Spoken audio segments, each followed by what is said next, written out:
Log in to your TRI AI Crown account. Drag and drop all pre- and post-OP scans.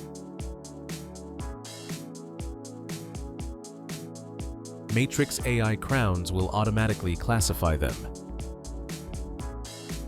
Click Design.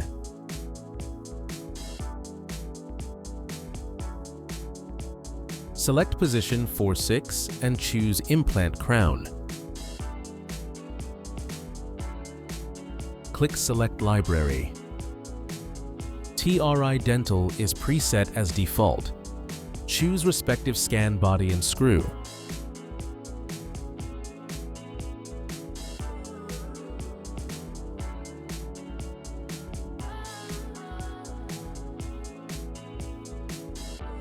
Click on the indicated point on the scan body for automated matching.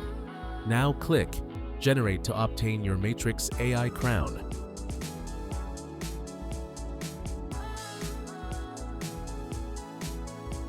Finally, export the design for 3D printing.